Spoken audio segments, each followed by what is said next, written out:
Hey guys, it's Chedic, and in today's video, we will be reviewing the new spy weapon set. All 6 weapons, 1 video, 13 minutes or more. Let's get into it. On screen right now, you can see timestamps of each weapon if you want to watch a certain weapon, and if you want, you can skip to the end of the video where I overview it and I put all 6 weapons onto a tier list. So, to begin with, let's start with my favorite one, the BrowBeater.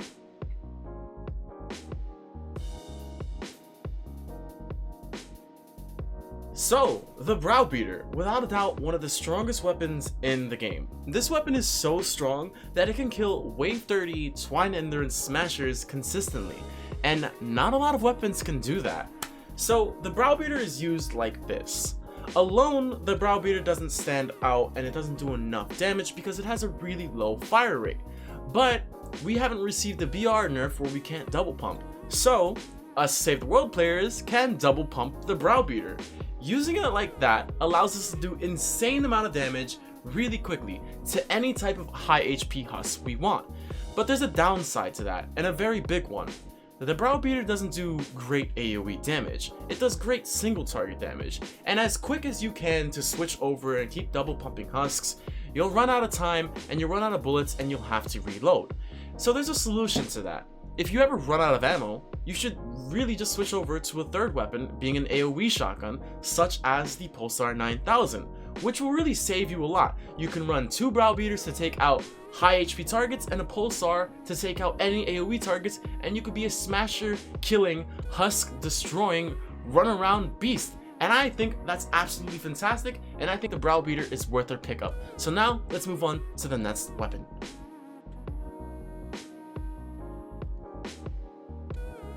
The Turncoat. Now, honestly, I thought this weapon was gonna be bad. I didn't think I would enjoy it, but luckily I was wrong. This weapon is actually really enjoyable.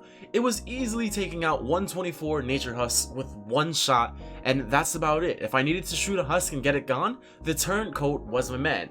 And it had some decent range, nothing too far, nothing too special, around 3 to 4 tiles, so I really felt like I was using a pistol with this pistol. Also, the Turncoat's bloom, that's something really spicy. It's really juicy how that doesn't move at all. You'll always hit your shots and you'll get that full magazine if you have just a little bit of skill with the Turncoat. Also, that damage, it's pretty good. Almost hitting for 250,000 per crit shot, and that's something really, really good. And let's talk about some mist monsters. I was in a situation where I was fighting in camp and take out a bunch of husks, and there were 2 blasters jumbled up on each other. I thought the Turncoat wouldn't pull through, but luckily I was able to kill both of those blasters before they can do any life-threatening damage to me. And now let's talk about smashers.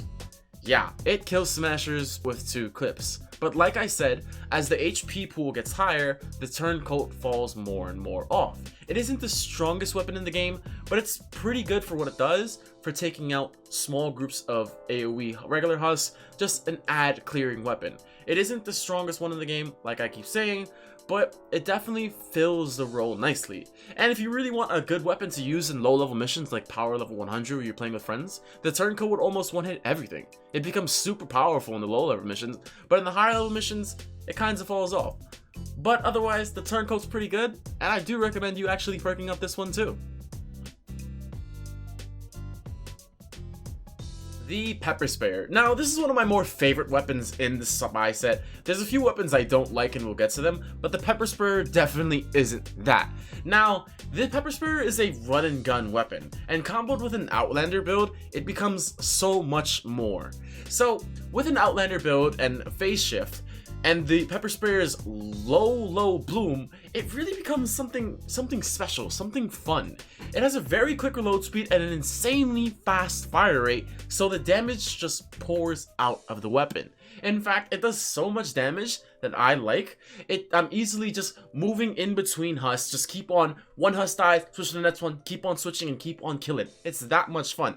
Mathematically though, it's not better than the Silent Spectre, so if you have the Silent Spectre and you don't want to have a run and gun playstyle with the Pepper Sprayer, then maybe play with that one.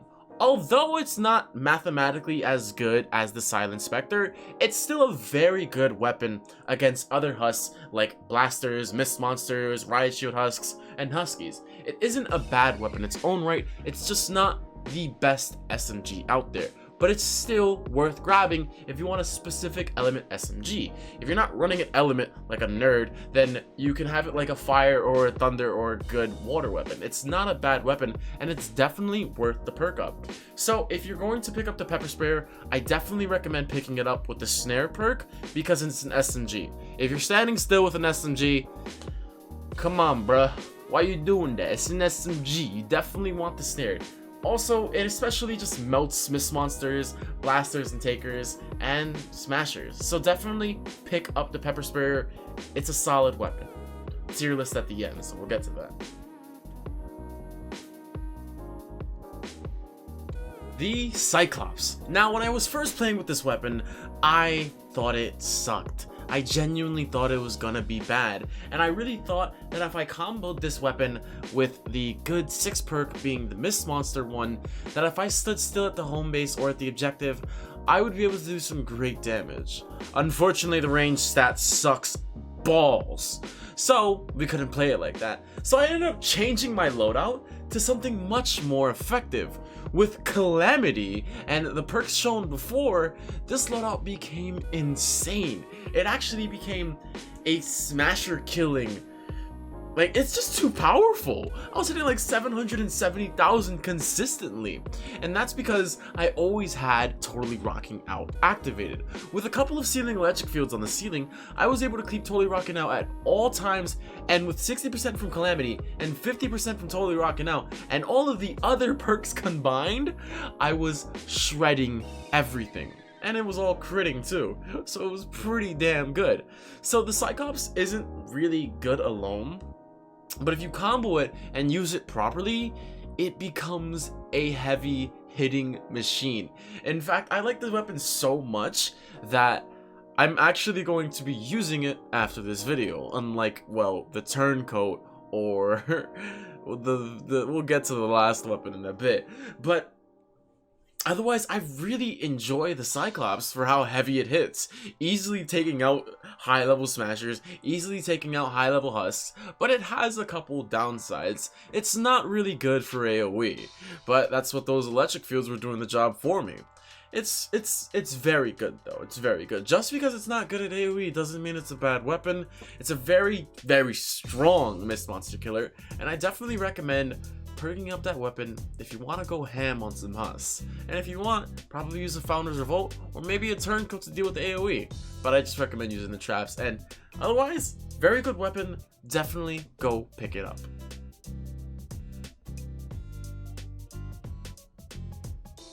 The Grunt. Now, honestly, I enjoy this weapon too. I actually enjoy a lot of the spy weapon set. It's a really good set in my opinion. So the way I'm running it is 2 ways. The one I enjoy and the one Twitch chat made me enjoy. So let's talk about the way I enjoy it. So the Grunt does insane damage for the first 6 shots with first shot real, but it has a very slow fire rate. And I really couldn't find a loadout to go with first shot real, so I was thinking to myself, what about Warcry? Since, you know, Totally Rocking Out wouldn't be good for first shot Rio, what about Happy Holidays and what about spamming Warcry? And that went really well. Whenever I would see a smasher, or whenever I'd be in a pickle, I would activate Warcry and I would shoot so much faster with the Grunt, take out so many more husks, and I'd have a blast with the gun. It's a one-shot killer and it takes out almost everything instantly. This weapon is way too powerful and you definitely should get it. Now let's talk about the second way. Now, I didn't think the Blast from the Past route would do so well, but I turned into a pretty much solid tank and I wasn't killable. At least in a 116 4 times with 136 husks. With nature, I wasn't able to be killed, and I thought that was really cool, so I kind of wanted to give you this loadout as well.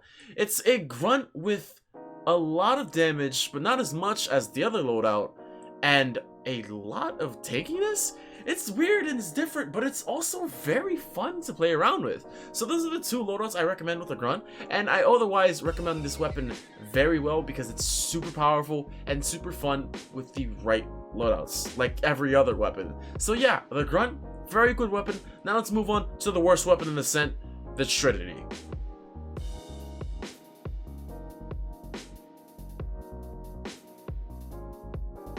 You know, I never had an SMG that sucked at being an SMG. SMGs are supposed to be really good at killing Hus. Really good at killing Hus. You know, it's supposed to be a quick crowd clearing weapon. And that's not the Trinity. Not the Trinity at all.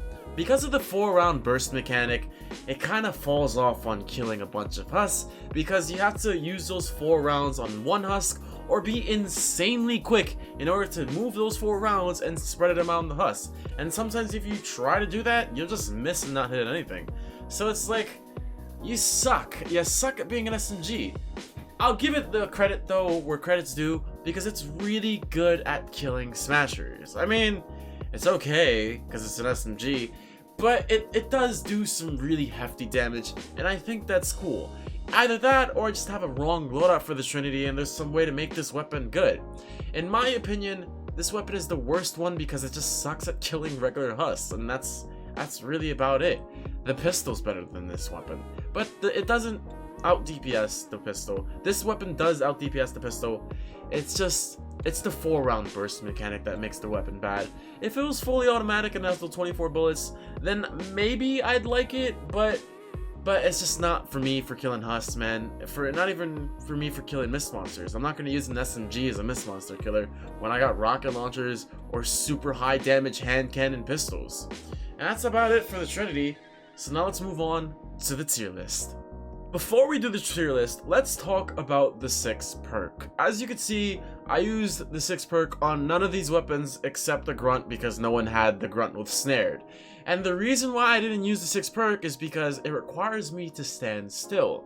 And if it requires me to stand still, the only place that's safe for me to stand still is far away. And unfortunately, all of these weapons have abyssal aim. Even the one with the freaking scope has 4,000 range. Why am I gonna even use that when I could just like run around with slowed and stared and with all these close range weapons and do way more damage and have way more fun with them?